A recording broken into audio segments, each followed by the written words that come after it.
have with us now the advocate of gentle childbirth, the founder of Healthy Mother Earth Foundation, and our CNN hero 2011, Miss Lola Robbins. Good morning.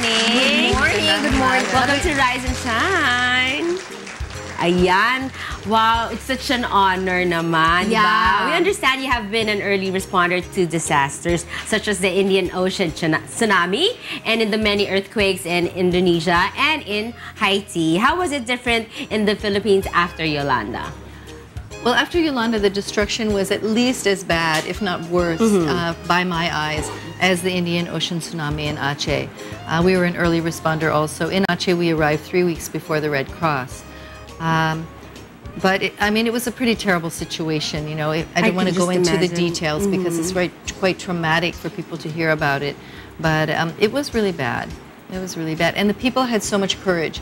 And I'll say, for example, in Aceh, in our area, which was very close to the epicenter, the electricity didn't come back till almost 4 years later.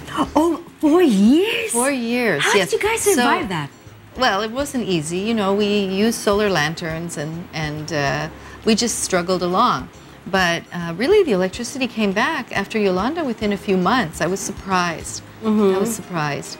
And I was really impressed with the spirit of the Filipino people. Our resiliency, huh? Yeah, what is that? They say Filipinos are waterproof? We are waterproof and resilient. And we have waterproof stuff also. Lola Robin, I just want to know, can you tell us what the Bumiwara Disaster Relief Team found in the aftermath of Yolanda?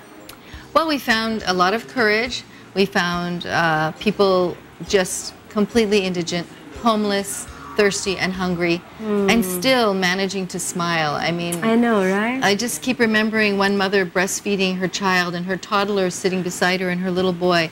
And when I asked them if we could take their picture, she smiled so beautifully, and she said, "Of course, you know." Yes. And that was right in Tacloban. And you know what you don't see in the picture is that on all sides of her, there's just complete destruction, and yet she's sitting there on a broken plastic chair, breastfeeding her baby.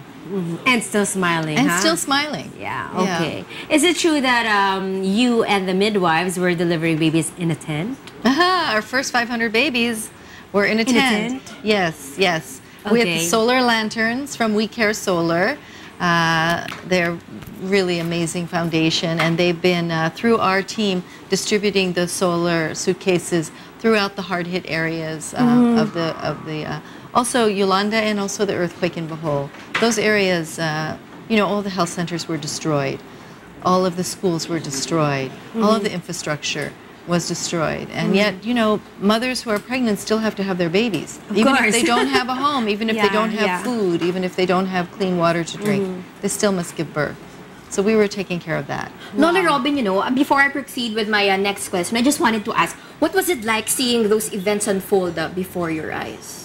Well, you know, we had the satellite picture, and I think, of course, everyone in the Philippines was watching, and they saw that satellite picture 5 days before the storm struck. And, you know, it was kind of amazing, the response. I immediately emailed Direct Relief International and One World Health Organization in Australia. Direct Relief is in California. And I said, we're going to need food bars. We're going to need high-protein food. And they said, oh, where? And I said, look at the news. It's going to hit soon in the Philippines, and you see the size of that storm. It's not going to be a joke. So they immediately committed, from Australia, they committed almost 10,000 food bars to be shipped. And then Direct Relief, we gave away enough Cliff Bars and Luna Bars to fill this room about 4 times. Amazing, amazing. Erica? Lola Robin, how is it now? In the heart of the disaster zone, because you know people tend to forget when it's no longer in the news, right? And you know they think it's over. Is it really over? How can it be over for a mother who lost a child? How can it be over for our pregnant woman whose boyfriend was traveling from Tacloban to her city in her little town of Tanawan to ask for her hand in marriage, to talk to her parents? And then he died on the way that day. And she still has to continue her pregnancy. She still has to have her baby. How can it be over? When we take our mothers home after they give birth, we don't just let them walk home or take a motorcycle. We take them home in our ambulance and we see where they live. And they're living in shacks. And when we ask the people in the early days, what do you need? People who were in villages who had no international aid yet, we asked them what they need. They said, give us a bolo knife, because we can use that to rebuild. You know, they were willing to take the rubbish of their homes and rebuild something, a shelter for their family. So we've tried to provide tarps for a roof, buckets, and inside the buckets, of course, there was rice and some clothing, soap, toothbrushes, really important water filters, personal water filters. And that came from Doc Handley, who was a CNN hero in 2009. He was same class as Efren, Pena, Florida. And he's a good friend of Efren's. So he came over right away with over 5,000 personal water filters. That's 5,000 families that could drink water safely right away in the beginning days. So those are really important. Small solar lanterns are really important because you can recharge them. I'm negotiating right now with the people that make the Waka Waka solar lanterns, which can also charge your hand phone and computers and all of these things. They're very powerful. And we're trying to get thousands of them for the Philippines in case of the next disaster. All right. Okay, CNN named you a hero 2011, right? How has it been being a CNN hero affected you and your life right now? Well, and your work. Yes. For me as a midwife and a Lola and a mom, it's very, very important to have that platform on which we can build for gentle birth. The people of the Philippines are really asking for gentle birth. We've been able to visit hospitals. We've been able to talk to Dr. Herbosa, our Undersecretary of Health here. The gentle birth in the Philippines support group has been amazing. And because I have that title of a CNN hero, the hospitals, the schools of midwifery, the schools of medicine, they really would listen to me. And so I can give voice to the mothers who've been in silence. You know, it's been hard for them. Yeah. You know, Laura Robin, you know, na-curious lang ako in Tagalog. Tagalog naman tayo naman ni ilong ko. Is it true that you're a Filipino? My mother's Filipino. Oh, really? She's Ilocano from Baguio, born and bred. How about your dad, ma'am? My dad is American, of mixed heritage, German, Irish, and Native American. But you can read all about my family in my novel, Anvil, published in 2009, Butterfly People. It's also online in the, you know, you can get the digital through Kobe. But yeah, this is a wonderful way to dip into your Filipino heritage. I'm sure my mother is saying rosaries so people won't read this because all the family secrets are here. But I think you'll enjoy it. And it will answer a lot of questions about my family. A very unique family, but very Filipino. Really? Typically so. Okay. I think you always say peace on earth begins with birth. Yes, I do. And yes, I do. Would you expound on that more? Well, the research, the evidence-based medicine shows that children actually are psychologically, spiritually, and socially formed in their personality during the pregnancy, the labor of the mother, and the first hour after birth, maybe 2 hours. And after that, you're just building on that. So if we don't traumatize our children, if we don't clamp and cut the umbilical cord immediately, if we give them time to transition gently and keep them with mother, if we support the mother nutritionally in pregnancy and remembering that love is a nutrient, we have to love her, we have to care for her with respect, that's the way you get a baby who's intelligent, that's the way you get a baby that's going to have longevity and health. And we have a little demonstration here. Yeah, perfect. Here's our baby. She's very black, like my Lola. That's fine. So cute. She's very black, anyway. like my Lola was, and her cord and her placenta. And the reason I brought her is to show you that when a baby's born, the baby and the placenta are sharing about this much blood. This isn't real blood. This is just red water. But it's 450 milliliters. It's almost half a liter of blood. This is the God-given blood supply of every child, okay?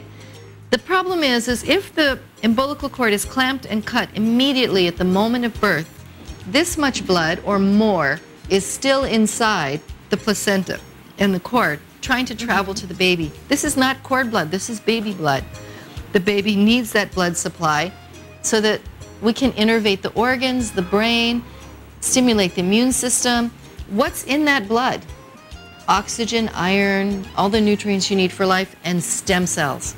Stem cells. We need those stem cells at birth. Now, when the baby gets all of their blood supply, they're going to be definitely healthier, definitely more intelligent, definitely live longer, and go straight to the breast to breastfeed. And we know that in the Philippines, if a baby isn't breastfed, the chances of her dying in the first year of life are 300 times higher. Oh, really? Yes, so a formula-fed baby has a 300 times higher risk of dying in the first year of life compared to a breastfed baby. So if we're going to talk about the Millennium Development Goal number 4, to preserve infant life, we have to support breastfeeding. And how can you support breastfeeding if all of your babies have severe anemia at birth? Okay? So we have to make sure that babies have their full blood supply. If I took 1/3 of your blood, they would put me in prison, right? Right? And children cannot donate blood. That's not legal. Children cannot, you cannot sell a child's blood. But at birth, we're robbing children of 1/3 of their blood. And in some cases, 1/2, up to 1/2. And this is all based on research. So please, it is a national policy in the Philippines to delay the clamping and cutting of the baby's umbilical cord. This is the very first country that had this national policy. This is how advanced we are. New Zealand has followed. New Zealand has stronger implementation because if the doctor or the midwife clamps and cuts immediately, in New Zealand they lose their license. This is the truth. So in the Philippines, it is a policy, it's a protocol for in all of our health centers and hospitals, but it's not well implemented yet. It's getting there. I think that the health providers, the birth keepers, they're beginning to understand this. The Philippines also had the first national policy for breastfeeding and the best in the world. And other countries have copied. So be proud for all those Filipinos. Yeah. So I'm proud. Proud to be Pinoy. Also, we know that one of the things that's happening is we have a really climbing cesarean rate. And cesarean birth, it's definitely not ideal. You know, when you look at the microbiology of birth, when the baby passes through the mother's, what I like to call her yoni, her vagina, her vajayjay, as Oprah would say, her yoni.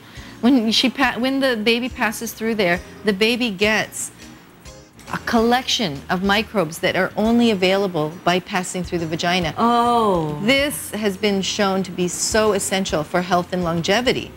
I see. Yes. So without that, and the cesarean-born baby doesn't get that. So without that, we really need to look at the health implications for the mother having major abdominal surgery and the baby. And a cesarean birth is a miracle when it's necessary, but when it's not necessary, it's really a pity.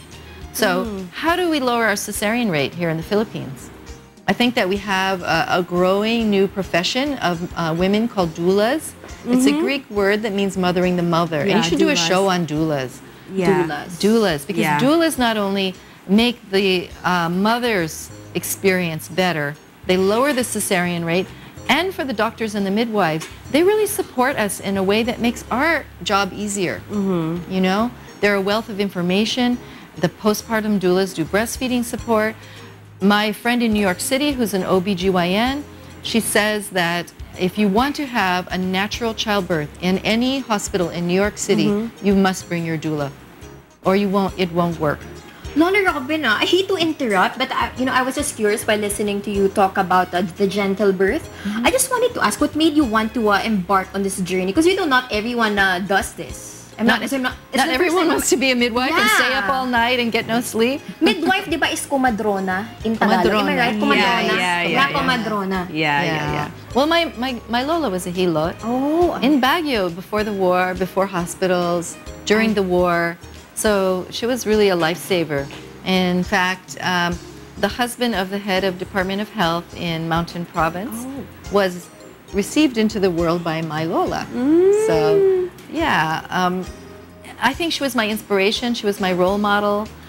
She really taught me to respect natural medicine. She did her healing with herbs. There were no pharmacies then. She supported people during the war. They say she could feed 30 people with one camote and some plants that she picked. One camote? 30 well, people? They were in exile, you know. They were up there in Mountain Province. And so, yeah, she was really special. It's all about her. All right, we should check this book out. It's called Butterfly People, a novel by Robin Lim. All right, thank you very much, Lola Robin, for that very insightful discussion. This has been a very rewarding morning with you, and I am sure And I'm sure our viewers would be very much interested to know where they would be very interested in where could our viewers reach you, and other networks might want to invite you in their programs. Well, Gentle Birth in the Philippines, we have a Facebook page, and the women who are supporting Gentle Birth in the Philippines are really in touch with me all the time. Oh, alright. I shall check that out. By the time na, by the time I need to get birth, I shall call Lola Robe. By the time you need to give birth, get birth. English talaga na early morning. Thank you very much, Lola Robe. I'm sure madami kayong natutunan, Erica. Yeah. I know, diba? Okay, thank you so much again. The advocate of gentle childbirth, the founder of Healthy Mother Earth Foundation, and our CNN Hero 2011. Don't change your channels. We'll be right back.